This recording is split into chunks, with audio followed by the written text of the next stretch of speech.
And really, Raila should not become now wise, now that he seems to be giving up. And should He's not become clever all of a sudden. You know, yeah, he wants to look that he's the wise old man. That wisdom is lacking in the sense that he could have been better to stay away, not fight William, but stay away. But now to be government spokesman in waiting is a position that he should not occupy. He can do better. The current regime lacks all those. They have no capacity to have clear emotional intelligence, properly moderated, because you cannot talk about your education unless somebody has asked you. And if you got that kind of education in a genuine way, why must you be telling us every day? Because maybe you are not appreciating it enough. No, it's not a question of us appreciating. We want to see your intellect or your education in terms of programs that you churn out. So affordable only remains a good name on paper. It is a good name for a bad project. Bad project in the sense that the companies supplying all these materials are companies associated with the president, whether it is steel, whether it is any other building materials, they are the ones. I'm of this suspicious mind that William Ruto in the next general election, it is not who is going to remove him. It is that everybody going to the polling station is to make sure that they vote against Ruto. Tired of the same old shopping experience? Step into a smarter way to shop with Whiteson Group, Kenya's go-to online store for quality you can trust. From gadgets and homeware to everyday essentials, we deliver convenience right to your door. Fast shopping, secure payments, and top-notch customer care, all in one place. Visit whitesongroup.com today. Whiteson Group, simple, reliable, delivered.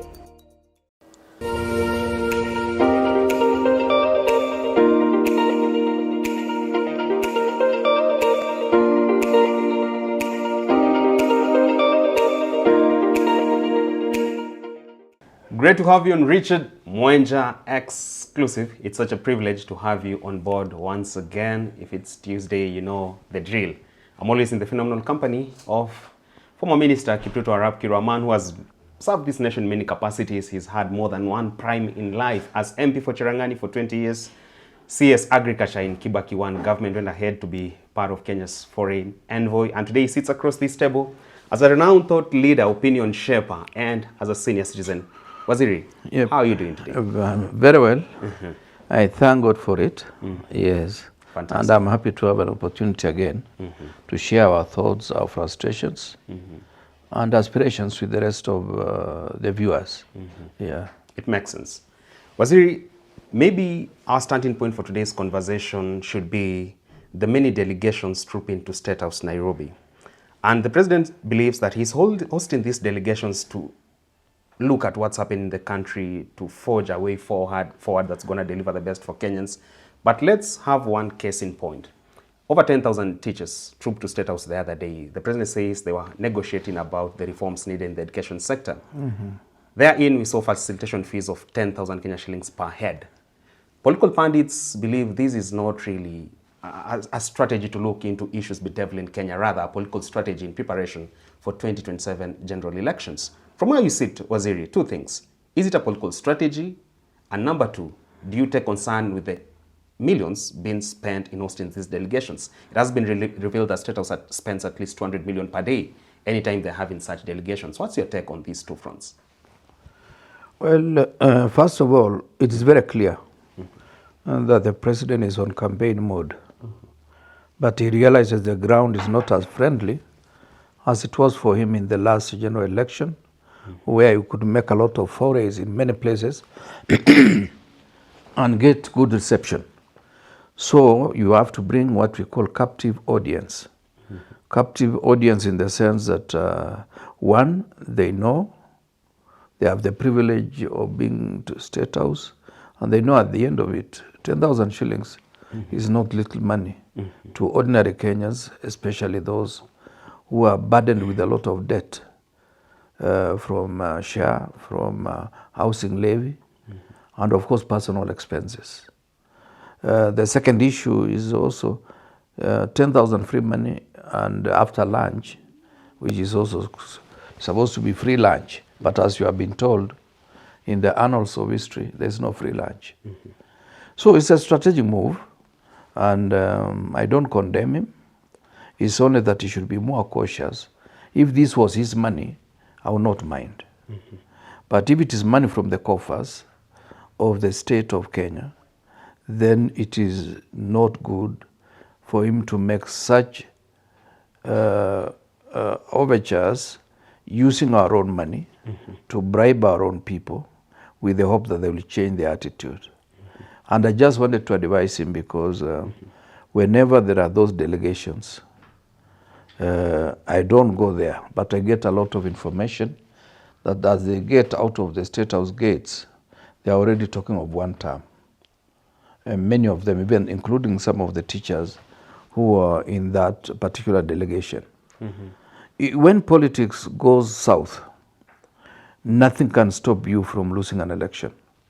I say this because I've lost sufficient number of elections, including the one which I lost while I was a sitting minister.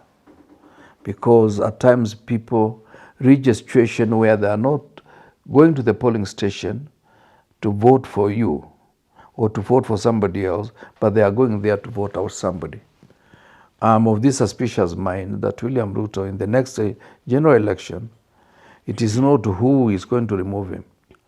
It is that everybody going to the polling station is to make sure that they vote against Ruto. That is the way I look at it.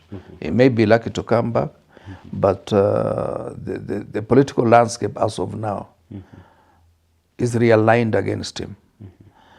Not because of the state of trips, because of the promises that he made that he should have realized they are beyond the 5-year period for him to give us those promises.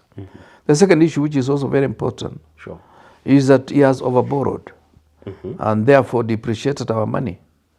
Today, if he has borrowed almost $1 trillion a year from external and internal lenders, it's a situation that money is taken away from the people. The banks cannot give you money, or when they give you money, they give you at very high interest rate. Actually, the figure has been pegged that we are borrowing 3.3 billion Kenya shillings per day. Per day. Oh, that's interesting. And it's not borrowing to build. You know, $1 trillion is not little money. If you are to borrow $1 trillion a year, this money, when it gets here, is either stolen or is used for normal operational services. Because where is the road that is supposed to be from Rironi all the way to Mau Summit? But Talanta Stadium is coming up quite well. This Talanta Stadium has cost more than double what it was expected. There's a promise for dams to revitalize agriculture in Kenya. Aren't you aware of that? I'm aware of that, but you see, promises without action. This Talanta thing, she's just here within the vicinity. Sure. If you are to check these estates along the road, a lot of metal has been stolen. Already? Yeah, a lot of metal has been. There is a lot of pilferage, which takes place almost every night. So our borrowing is not done in good faith? It's not done properly, and even there is a lot of leakage, and apart from leakage, there's outright theft. That's why the controller of budget was talking about almost trillions of shillings that are being withdrawn in cash. You see, where is this cash kept? Is it in some containers in a state house? Or is it from the central bank? Or from which source is this money coming? Because like if 10,000 teachers, 10,000 shillings, that is 100 million. 100 million is a lot of money. You need a lorry. And there's lunch. And there's lunch. That has not lunch. been factored in that 10,000 Kenya shillings. Yeah, there's lunch, ostensibly organized by Western Hotel. It has been reported that way. Yes, which is also his enterprise. So we can say the president... that would be conflict of interest. Do you think that's what's happening? He's just promoting his own business. Because why doesn't he allow it to be outsourced to any other hotel? Weston is not the best hotel in this town. There are many other hotels that can do the same, and even private individuals, so that money gets into circulation.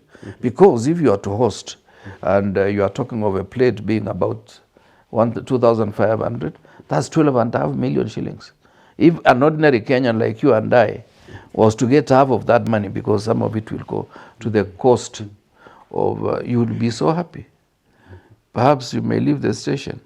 So, but anyway, thank God you are not there. You are not providing catering services. But that is the way I see it. It's a lot of money that could actually get into circulation.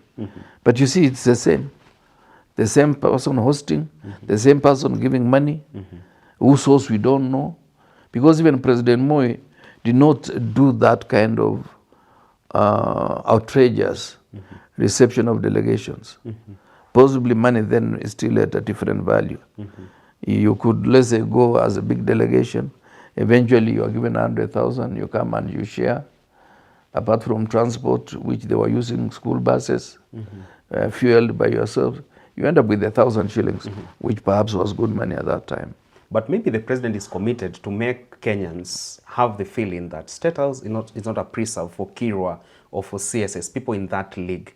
It is a house of the people, house for the commons. Don't you think that that could be one argument that he's holding on to? Perhaps why the huge delegations, be it a Mama Mboga, be it mtu wa boda boda every other Saturday or weekday? Well, I would also believe maybe it is after the next election, and should he win the election. But this is really campaign gimmick. Yeah, because many of these, even when he was dealing with the issues of sports in Kasarani, it was just a campaign to get in tandem with the thinking of young people and sports fans. But given a chance, you will never see him in any single stadium should he win the next election. What do you mean, Waziri? I mean, we saw our footballers being dished out millions as reward. As we are speaking, our athletes are in Tokyo for the competitions, Tokyo Olympics.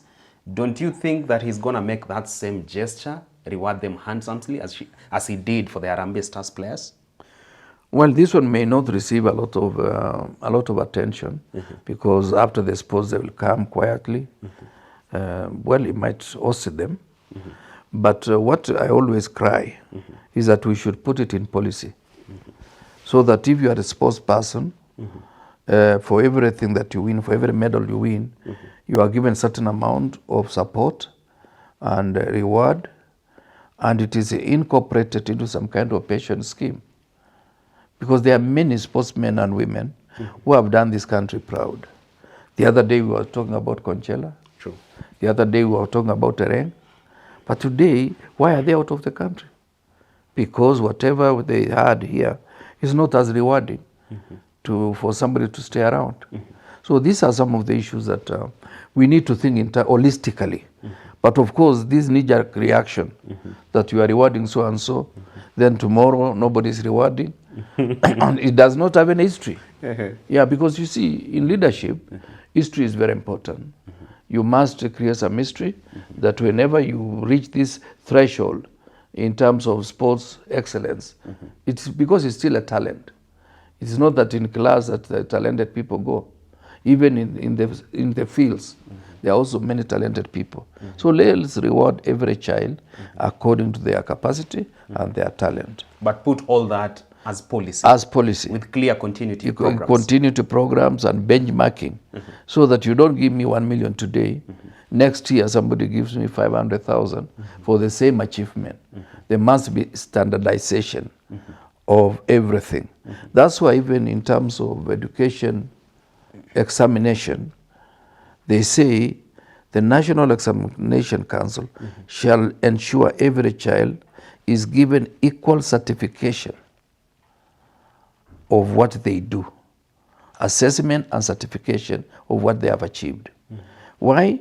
Because it's supposed to be a fair society, so that whatever achievement I get, I should be rewarded commensurate with that level of achievement. And there must be institutional memory, so that even in the next 50 years, we know this is the gradual kind of things that have been happening. Of course, society evolves. It may be in future, the rewards may be higher. Like some of the rich people in some countries are people, sportsmen and women, whether boxers, runners, or wrestlers, or talented musicians. they are given a chance that for every talent that you have, it is rewarded. And that's the only way you can build society. Yeah. Talking about reward, the president the other day while hosting teachers from State House acknowledged that they indeed are a true credit to humanity in the sense that they shape the society. And as such, he wants to reward them in the sense of allocating 20% of affordable housing units to teachers. Just how much more promises do you think the president needs to make to Kenyans out here at large so that they can have a change of heart and perhaps maybe see he has our best interest at heart? First of all, even this housing scheme is a scam. A scam in the sense that the president at the beginning of time was making it look like it is contributory. You are contributing towards you owning a house. And therefore, perhaps if you already have a house, you don't have to make a contribution. Or if it is the way it is now, it's a tax. There must also be policy that arranges who qualifies and where. And those who may not be within the affordable housing bracket, can we have a scheme that will assist you in your village? You don't have to go to Sibanga or to go to Mosbridge to live under affordable housing and you leave your farm in Kapkoi. You should be assisted to build your decent home, a decent house in Kapkoi, and you pay slowly or gradually you clear the bills and you have a good house. But this behavior is that it's like we are targeting those in the slums in town, which is good, but beyond the slum, what is the incentive for this affordable house? Because what is the policy? Because already the other time he promised the military people another 20%. So I don't know whether this 20% of the whole or 20% of the remaining 80%. And he had promised also sportsmen that for this you get a house, all that. Now, it's already over 40% that he has promised. Now, doesn't it have policy guidelines? The last time I knew, and the last time I checked some of the pieces of legislation, it is supposed to have a policy, there is criteria, and a method of dishing out these houses. But now the president is operating outside the policy direction. Yes, I'm not saying teachers should not be given given houses, but are they being given for free or are they buying?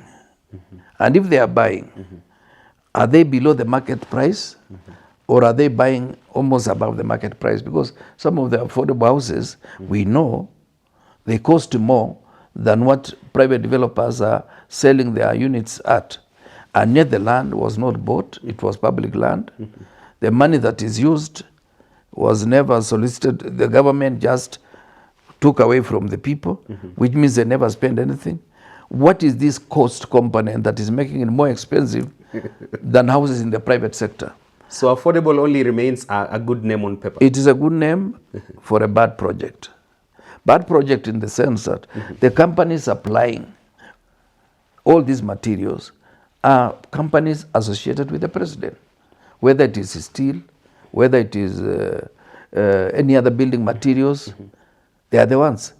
But it is argued that they underwent competitive bidding processes. So Kirwa maybe might have missed out because... I can't afford, perhaps. But when was it done? Was there any competitive bidding? Was there public participation as required by the Constitution? These are basic issues that the president should realize that he is his own worst enemy. He might fall on account of his own promises? His own promises and lies. Simply that. Just that? Yeah.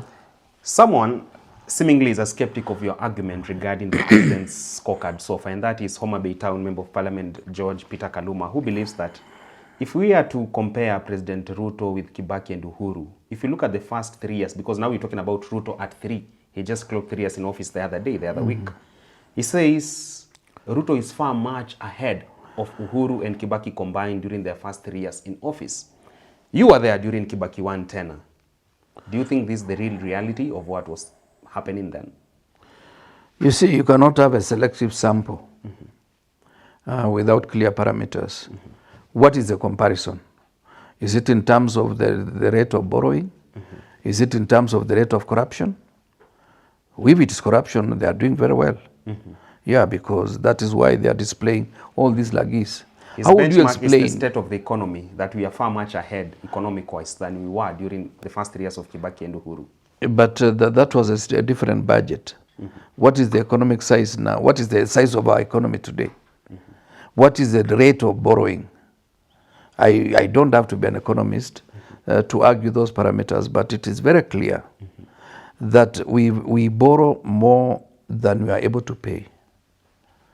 Even the NHIF or the NSS, the SHA now, the expenditure is beyond what they can collect, which means this project is running a deficit, and in the next couple of years, it is bound to die. It cannot sustain itself because there is a lot of pilferage. The other day, they were saying they are investigating 31 companies whose total stealing is about 691 million. Why? It is because the system was not meant to serve. It was actually meant to be a conduit for money. That's why it cost us 104 billion instead of using about 700 million to fix the system of NHIF. And you know, it's not about machines. It's about the component that we call software. Software not in terms of computer, in terms of human resource capacity. What we should have done is to check, do an audit of NHIF. Why was it not working properly to the extent that we wished? Then we improve on that, and the rest follows. That 104 billion that went into this system that is now bleeding like anything is something that we should have been able to see before we started SHA and fix NHIF. So when you talk about the size of the economy, when we talk about economic growth, where is this economic growth? We are not seeing it. You see, economic growth must be transformative. Transformative in the sense that it should move away from macro to the micro scale where you and I are benefiting from subsequent impact on the economic growth. But the economy that is isolated in pigeonholes, in compartments, that's not an economy. Or in aggregates, you could say that. Yes, it is not our economy. It is their economy. And I want us also to be careful, Richard, Sure. that the statistics that they are churning out, you've been seeing the contradictions. At times, even the debt in Treasury is different from State House, from the President, and from Parliament. Cooked figures? Cooked figures, because you see, how can you be contradictory? If you have borrowed 1 trillion, we know who left this country, at what stage, and where are we going. And also, I wanted to criticize this issue, that when you pick statistics about Kibaki, Uhuru, and Ruto, it is this narrative they want to churn out tribal talk. Yes, they have realized they have lost the Kikuyu nation, and therefore all the time, when they bring even Kibaki, and Kibaki you cannot compare with Ruto by any standards. Can't go in the same line? No, no, no. In terms of delivery? Cannot be in the same sentence. Kibaki worked, he talked less. Ruto is talking more and doing less for the economy, but more for himself. But maybe President Ruto could be doing far much better because Kibaki never had the kind of education President Ruto has. He's boasted of this a few days ago, talking about, in the history of Kenya, I am the most educated president. But from where you sit, Waziri, as a senior citizen, someone who served this country in many capacities, have you seen the wisdom in President Ruto's policies that really quantify his level of education? First of all, let Kenyans know his education has nothing to do with leadership. And leadership, it is not the amount of knowledge that you have about certain narrow field, whether it's PhD or master's. Leadership is the ability to multiply your effort through the capacity of others. And therefore, he cannot just equate himself with as the most learned president. What we know is that there are many good leaders who had modest education, including President Mo. If you are to compare Realistically, President Moi and Ruto, Moi is miles ahead of him. And yet Moi was a primary school teacher. Winston Churchill was a Form 2 dropout, but he led a country called Britain when they had more PhDs than we have today in Kenya. Many other people. Some people have gone to school, but they fail in basic understanding that leadership is not about yourself. It's about understanding the environment under which you're operating and improving your emotional intelligence. And basically, emotional intelligence, in simple language, is the capacity for you to scan the environment, read your capacity, and see how you interact with that environment in a meaningful way. The current regime lacks all those. They have no capacity to have clear emotional intelligence, properly moderated, because you cannot talk about your education unless somebody has asked you. And if you got that kind of education in a genuine way, why must you be telling us every day? Because maybe you are not appreciating it enough. No, it's not a question of us appreciating. We want to see your intellect or your education in terms of programs that you churn out. And if you churn out useless programs and you say, I'm a scientist, therefore vaccination must be done, and yet you never did anything to do with animal health, not even basic certificate. You know, somebody who did certificate in animal health can advise you on vaccination up to a certain level. Somebody who did certificate on human medicine or diploma will advise you to a certain level. But not somebody who did Botsu advising us on animal health issues and saying he's quoting his scientific knowledge as if that is ticket enough for him to give us that information. We know he has officers in his ministry, and therefore those are the people who would have said, we've engaged with experts in that particular field, and the answer they have, this is good for your animals. You realize that project almost died as it started. Dead on arrival. On arrival. He talked about it in Pokot. Go to Masaila. No animal was vaccinated. Yeah. And But the president has implored his critics. Yeah. One of his biggest critics is Waziri Kipchumba Kirwa, the former. And he believes that you guys are assuming that Kenya is a failed state, all thanks to your negativity. Stop the negativity. Kenya is not a failed state. If anything, he's a man on a mission to transform Kenya.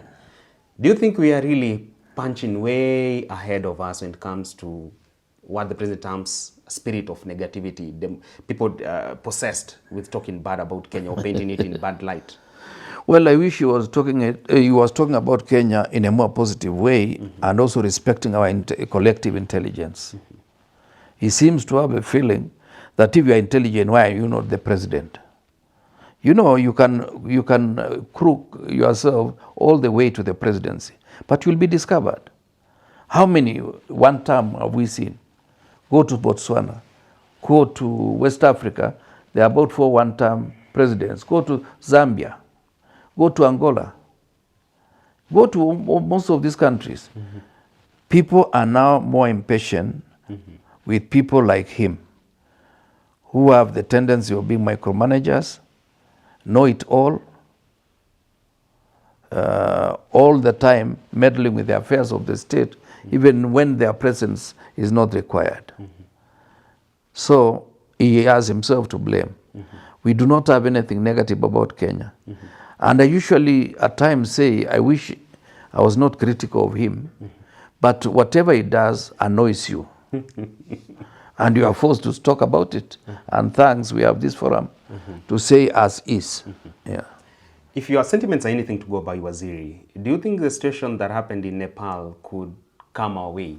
If you're talking about this arrogance is going to continue being at play, ears not really listening to the cries of the people, do you think Nepal is something that might not be foreign to us if the trend goes on? Well, I have a feeling that Kenyans are very resilient. And in that resilience, they are likely to wait for the next election and deal a devastating blow to this regime. So I would rather, and I would really implore Kenyans to wait. 2 years is not too far. We have traveled 60% of the distance. We are only left with 40%.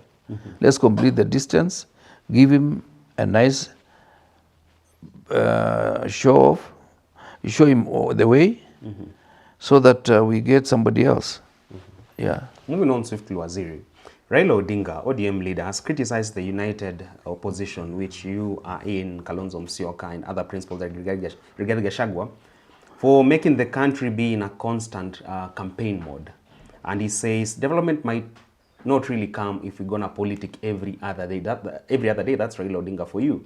Do you believe that maybe that's the stumbling block towards realizing the president promises for Kenya? We've quoted news to perpetual campaigns, thanks to one Raila Odinga. There is no time Odinga has been in government for full term or has been in the opposition for full term. Just tell me, apart from 2013, 2017, all other periods, Raila has been almost getting into government or getting out of government. He's gotten used to campaigns throughout. And Kenyans are used to that. It is no longer big news. You can have your politics, but Kenyans will go on either harvesting their maize or tilling their land, planting their wheat, planting their coffee, planting their everything that they are doing. When people operating in offices, politics is part of our menu. And really, Raila should not become now wise, now that he seems to be giving up. And should not become clever all of a sudden. You know, yeah. He wants to look that he's the wise old man. That wisdom is lacking in the sense that it could have been better to stay away, not fight William, but stay away. But now to be government spokesman in waiting is a position that he should not occupy. He can do better. He can do better. He can do better. And you see also, let me remove this notion that all of a sudden everybody is old. Kalonzo is old, Kirwa is old. Raila ran almost at the age of 80 for presidency in the last election. So now that he's going home, why does he want us to go home with him? I'm not yet 70. He was 70-something when he was running for president twice. Last election and 2017. 2017, Raila was already above 70. Now he's in his 80s, and now he's become, all of a sudden, he's very wise. And is now using wisdom to us. Kirwa must not retire with Raila. No. And Oburu Odinga at the same time. What am I going to do? Yeah. And even William, he wants to use that as an excuse to say we have also been part of the other regime. We drained the swamp. He can drain the swamp around his house, but not us. We are still in this town. We may not be in elected positions, but we are going to be political commentators for the balance of our lives. And you won't be doing this under the behest or the whims of a certain external partner, like they said Gen Z are doing that because of Ford Foundation. Well, I don't know. The last time I knew Ford Foundation was also supporting the First Lady, Rachel Ruto, with her programs. So yours is genuine critique. It's genuine critique. I'm not at the behest, not at the behest of anybody, nor am I going to be directed. Even if the coalition that I'm part of takes over the reins of power, and they behave like William Ruto, I'll be one of their critics. I will not just keep quiet. And if you'll be in that government, you might even bolt out. You are ready to do such a thing? Well, it depends. It depends. If I will be part of that government, I will not do something that's not tenable. It is too late for me to be corrupt. It's too late. Let's talk about that government that you wish comes your way come 2027 general elections. And one person, one principal, Rigathi Gachagua, former DP, has tossed himself in the ring when it comes to the presidential ticket in 2027. This is something that has ignited lots of debate online and also on one-on-one conversations between Kenyans.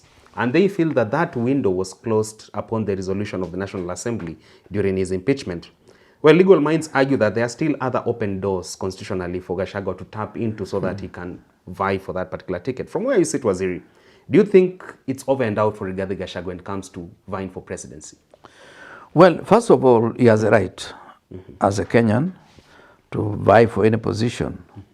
And even in our coalition, we have not settled on who is the presidential candidate. Oh, really? We've not.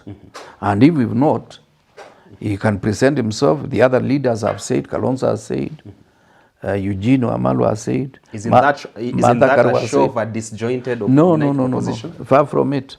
But more important is the question of the Constitution. Tell me. There is a section of the Constitution, I may not have the benefit, but I know authoritatively that talks about impeachment, and both in Parliament and affirmed by the Senate as a hurdle. But in the same Constitution, it talks about the due process being exhausted. There are still two levels. If the High Court does not listen, it can go to the Court of Appeal. And if the Court of Appeal does not listen, Supreme Court, because that is his right. And you cannot exhaust that. Therefore, you cannot subordinate the Constitution to parliamentary action. That will be an abrogation of the same Constitution, because you cannot subordinate it, because the Constitution is supreme. And up to now, Gachagua is still having a case in court which has not been exhausted, and there are still 2 stages he can move should the situation not obtain in his favor in the next few months or so. And this process may go even beyond 2027. Really? Yes. William Ruto and Uhuru Kenyatta were indicted in 2013. As they went for elections, they were already indictees of the ICC, which was a criminal. This one is not criminal. This one is more of a political process. This one of Parliament, National Assembly and Senate. So basically, you cannot subordinate the Constitution just because you want to get rid of Gachagua from the ticket. Simple. Just that. Just that. I think we should be checked Section 92. But you see, I'm not a constitutional expert, but I have sufficient knowledge of the Constitution because it's my guiding document, which is the principal law of the land. Yeah. Circling back to Rigathi Gachagua, earlier this week, during one of his exclusive campaign rallies in Murang'a, actually, DP Rigathi Gachagua, the former, argues that the president is trying to make inroads back to Mount Kenya.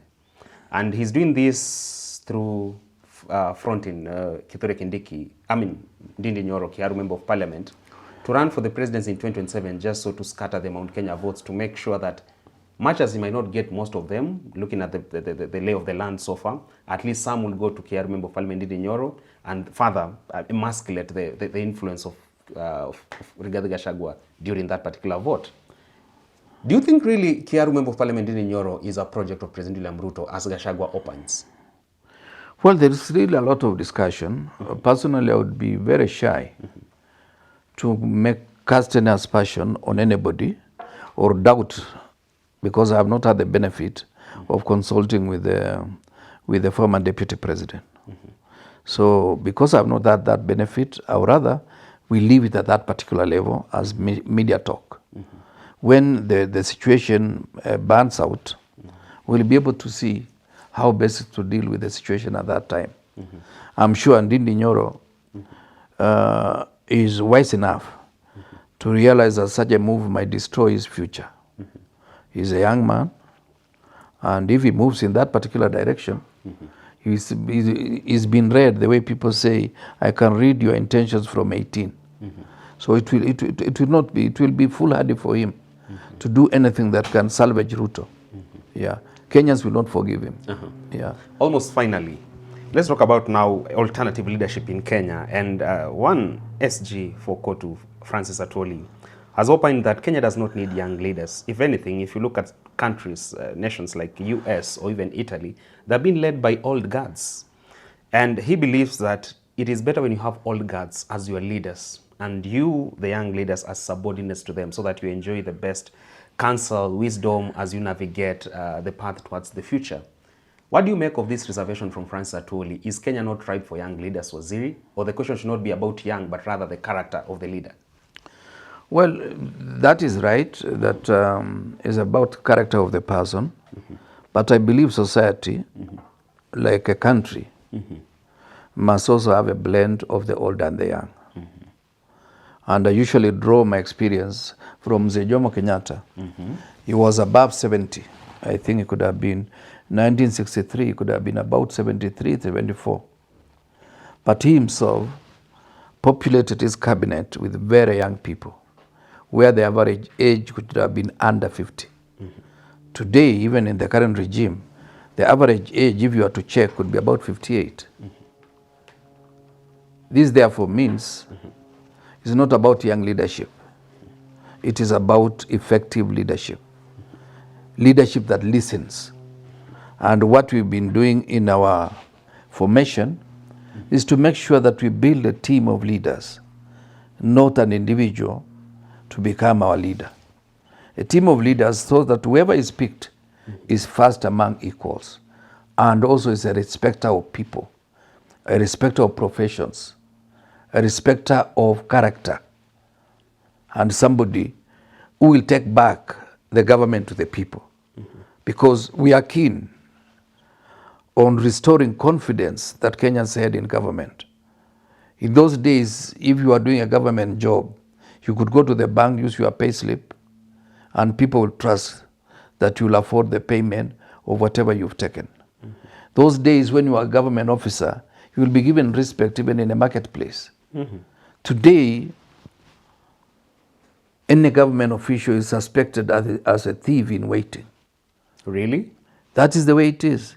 Government official, politicians, we've lost names because of the character of a few individuals who have decided to loot the resources of the country.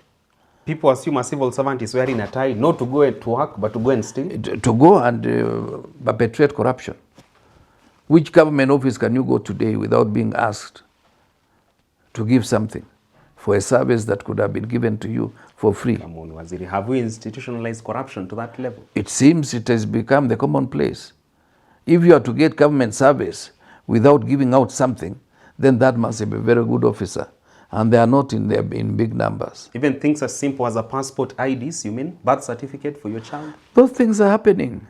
Just, do you have a passport? If you don't have, just go. And don't go with anybody. Utauliza maswali mengi. I have to call Kirwa before I'm attended to. If you call me, I will avoid you. Because you do not want to be an agent of corruption I don't or want impunity. I don't want to be part of it because somebody may yield just because he expects a favor from me tomorrow. That is it. Yeah. All right, Waziri. Finally, in the interest of time, there cannot be an economy without people to really make this economy happen. There cannot be livelihoods without lives in the first place. And if you look at the insecurity issue, especially in our major towns, we've seen increased cases of criminal gangs. This is something which the government has actually acknowledged, and even our security sector.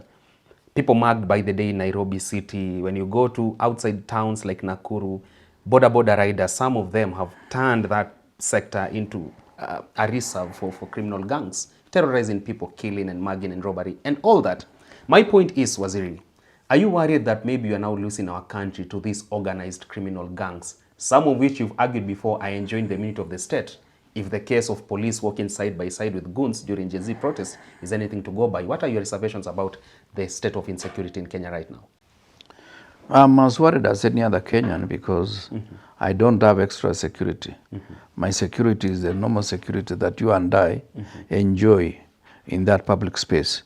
So if you are endangered, I'm equally endangered, and many other people are endangered, and therefore it's going to stifle growth of the economy. Because when the gangs take over, the economy degenerates into mayhem. Remember, we are in Haiti because of that particular kind of situation. So we are trying to resolve the problem in Haiti, and we are building it at home. That is my worry. Yeah. The president rode to power on the backs of Mama Mboga, mtu wa boda boda. Let's narrow down to boda sector, a multi-billions industry in Kenya. But now, it seemingly is the blemished lamp, all thanks to most muggings being done by boda operators. We don't want to really do blanket condemnation, but we've seen remnants of the bad people within the boda sector. How do you think you can regulate this sector so that we don't have a case of another version of a lawyer being killed in the street like it happened for Chalo Mbobu, the MP Ongondo Ere the other day? Organized criminal gangs using the borders to do all these heinous acts. How can we streamline this sector, Waziri? Well, I think what we need to do is that society is a reflection of the leadership. So when you encouraged goons the other day to take crude weapons and deal with the Gen Zs and all demonstrators, you're actually building confidence in them that their capacity to do anything extra the law. And that is what they are exactly doing. Perhaps what is required is for us to rein in good manners in all sectors, not border alone. It is encouraging people to realize that you can take away something that does not belong to you and the law will not catch up with you. That is a situation, and it is dangerous for the investors that come to this country and even local investors. Yeah. It makes sense. All right, at that point, we cross over now to our Heroes Corner segment with Waziri Kiptuto Arap Kirwa, a segment which I usually say we extend our debt of gratitude to personalities, individuals who've left tremendous mark that we can learn from, huge impact for us and the future generations. Today, we want to know whom we're going to crown as our heroine or hero for this segment. Waziri, shujaa wetu leo nani?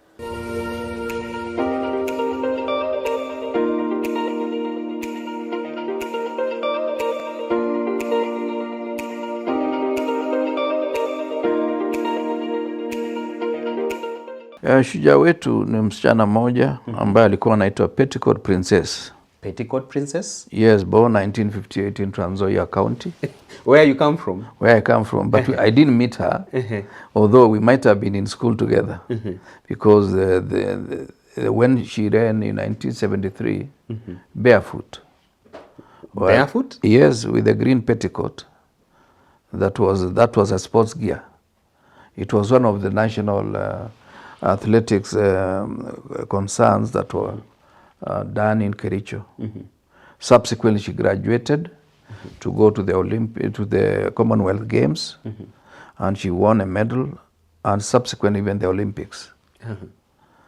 That is Sabina Chebichi. Sabina Chebichi. Yeah, she must be now around 66 as of now, because I don't know where she is. And it is also reminiscent of the fact that we don't seem to appreciate our sportsmen and women. Oh, really? Because in my opinion, we should have a clear policy guideline to be able to tap into every talent that we get as a nation, so that we are rewarded sufficiently, so that if your children have carried part of the genes that you have, you are able to train them in the best institutions for purposes of continuity. Remember, we had so many medals, and I think we are still harvesting some. I don't know whether the Olympics, the games in Japan have entered. No. But you've realized we've gotten a lot of, I think by yesterday we had already collected 2 gold medals. Beatrice Chebet and the other. Yes, and Paris Jepchirchir. Yeah, Paris Jepchirchir. So when you see such, your heart bleeds. I wish we realized that the flag of Kenya flies for that period. The national anthem is played. And it makes people realize where Kenya is. And that is an investment on its own. And some of the people that were in those athletics are Kenyans. Some have gone to Kazakhstan as athletes, some are from Bahrain and many other countries of the world. Why are they going? They are looking for greener pastures. Can't we ask ourselves, can we make our compound green so that outside is not attractive? It is inside that our children remain.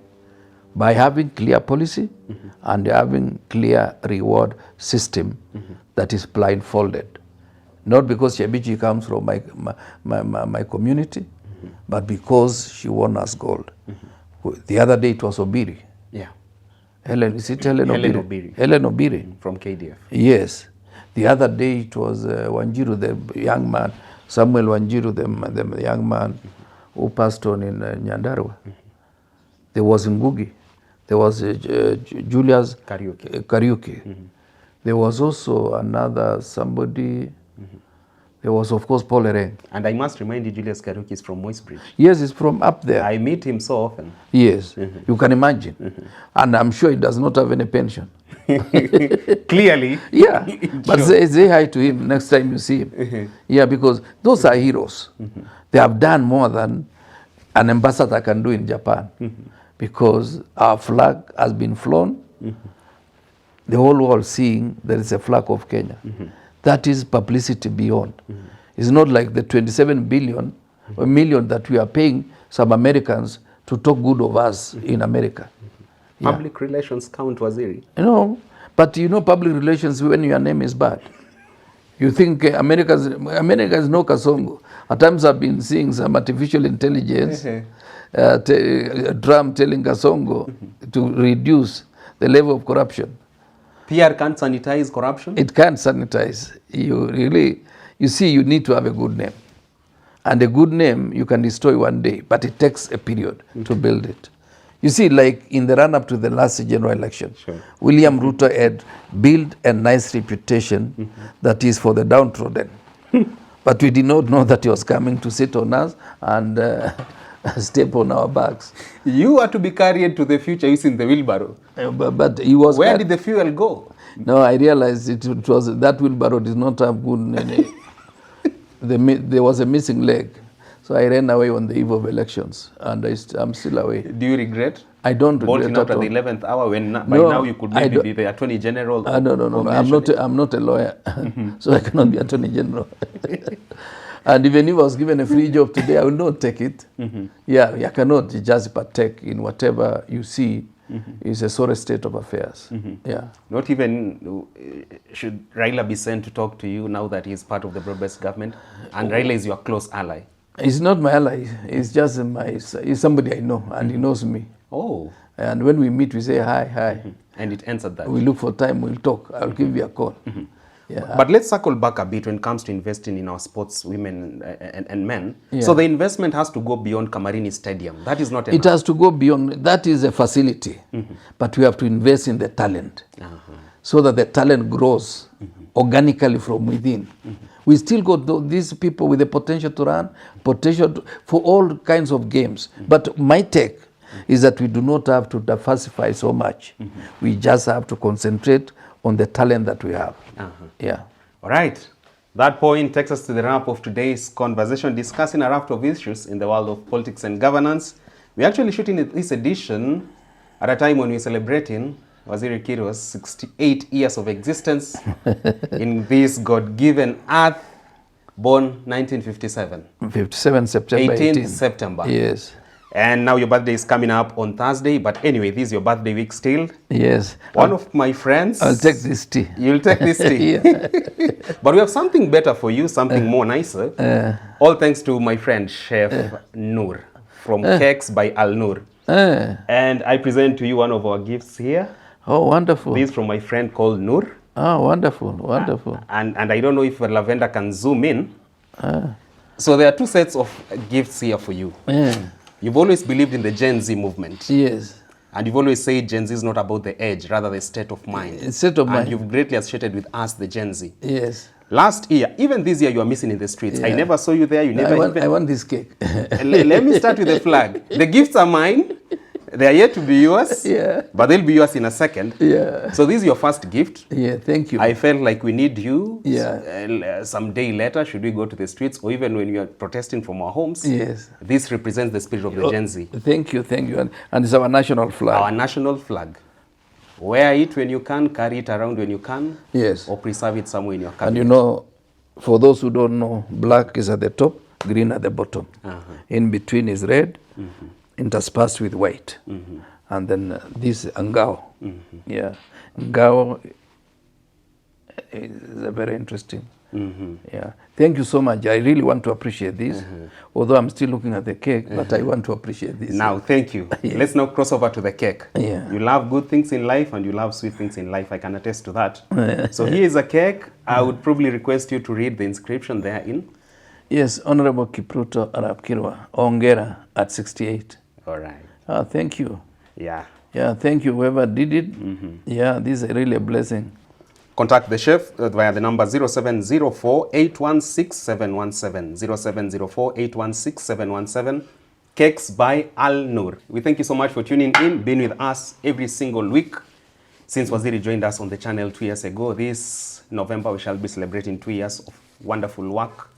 Public work, actually, we say this, the Lord's work. We are doing this for the greater good of our nation. Yeah, thank you. So thank you so much. Do continue enjoying the rest of your viewing. Let us dig into some more cakes here with Waziri, even as he takes part of it to his family. Enjoy the rest of your viewing. I'm Richard Mwenja.